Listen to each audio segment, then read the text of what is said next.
I'm writing this down because my mother keeps insisting that dinner changed everything. Maybe it did. At least for the rest of the family. For my daughter, Paige, I think it was something else entirely. I think it was confirmation. And that's a much harder thing to admit. Paige is 16 now. She's quiet in a way that makes some people uncomfortable, not because she's shy or unfriendly, but because she doesn't spend energy convincing people to like her. She learned very young that explaining herself usually led to being misunderstood. So she stopped explaining.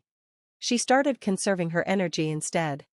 Unfortunately, our family has always mistaken visibility for value. If you're loud, social, and easy to understand, people assume they know who you are. My sister Linda's son, Ethan, fit perfectly into that system. Varsity soccer. Student council. Leadership awards. The kind of teenager who could shake an adult's hand and instantly earn their approval. At every holiday gathering, somebody inevitably called him the future of the family. Sometimes they said it as a joke. Most of the time they didn't. Paige was usually sitting nearby when those conversations happened. She'd be scrolling through her phone, typing furiously on her laptop, or working on something nobody bothered to ask about. To everyone else, that looked like disengagement. She spends her whole life online, Linda would say with a sigh of concern. The others would nod thoughtfully, as if discussing an approaching storm. In the beginning, I tried to correct them. She's learning software development. She's building projects. She's in a mentorship program. But I eventually noticed something painful. The more I explained, the less interested people became. What Paige did sounded abstract. What Ethan did came with trophies, photos, and stories people could easily understand. So eventually, I stopped volunteering information. That's the part one regret. The dinner happened in February at my grandmother Ruth's house. She'd recently suffered 2 falls, and suddenly everyone became determined to spend more time together. The evening unfolded exactly as family gatherings always did. Ethan talked about college visits while my uncle nodded approvingly and slapped the table every few minutes. Linda sat beside him glowing with carefully disguised pride. Paige sat near the end of the table, quietly eating her dinner and answering only when directly spoken to. At one point, I found myself watching her. What struck me wasn't her silence. It was how still she'd become. Over the years, she'd learned to sit through family gatherings the way people sit through bad weather, patiently waiting for it to pass. Then Grandma Ruth looked across the table. She wasn't being cruel. She seemed genuinely curious. "So, Paige," she asked, "what do you actually do online all day?" A few people smiled automatically. Not mocking. Just expecting a harmless answer. Paige slowly looked up from her plate. For one brief moment, I thought years of dismissal might finally catch up with her. Part of me almost wanted it to. Instead, she answered calmly. "I work with a cybersecurity training group through State Tech." The room went quiet. My father frowned. "You mean classes?" "No," Paige replied, "mostly incident response simulations." Linda laughed softly. The confused kind of laugh people use when they're sure they must have misunderstood. "For teenagers?" Paige nodded. "We consult sometimes." Something shifted then. Not dramatically. Just enough. Grandma Ruth blinked. "You get paid?" "A stipend." She said it so casually that nobody reacted at first. Then my brother-in-law Mark suddenly looked up. "Wait a second," he said. "State Tech Sentinel?" Paige glanced toward him. "Yeah."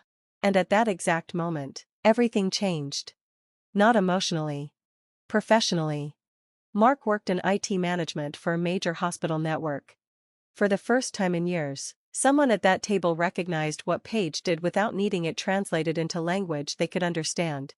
"I know that program," he said immediately. "The acceptance rate is ridiculous." Nobody spoke. Linda looked at Mark. Then at Paige. "You never told us that." Her voice wasn't accusatory. It wasn't even impressed. It was confused. Because the family story had already been written years ago. Ethan was ambitious. Paige was distracted. Everyone had quietly agreed to those roles and spent years reinforcing them. Now reality was interrupting the script. The questions started almost immediately. How long had she been involved? Who recruited her? What kind of projects did she work on? What certifications did she have? For the next 20 minutes, the entire table focused on Paige. She answered politely, patiently, respectfully. But watching it unfold made me uncomfortable. Not because they were finally interested. Because I could see them recalculating her value in real time. My father suddenly leaned forward whenever she spoke. My uncle listened with genuine attention. Even Grandma Ruth looked embarrassed.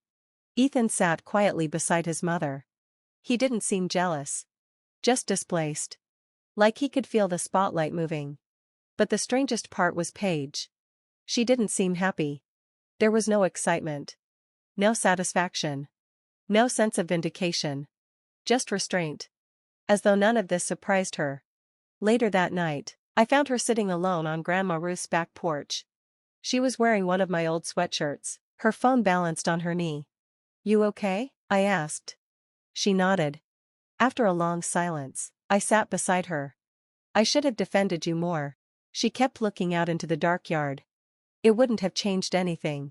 "That's not true." She was quiet for a moment. Then she said something I'll probably remember for the rest of my life. "People hear what already fits." I didn't know how to answer that. Because deep down, I knew she was right. Inside the house, dishes clattered in the kitchen while Linda whispered to Mark. The family treated Paige differently after that dinner. More respectfully. More carefully. At Easter, my uncle asked for her advice about online security for his business. My father started bragging about her accomplishments to neighbors using technical terms he barely understood. Everyone finally seemed proud. The change should have felt satisfying.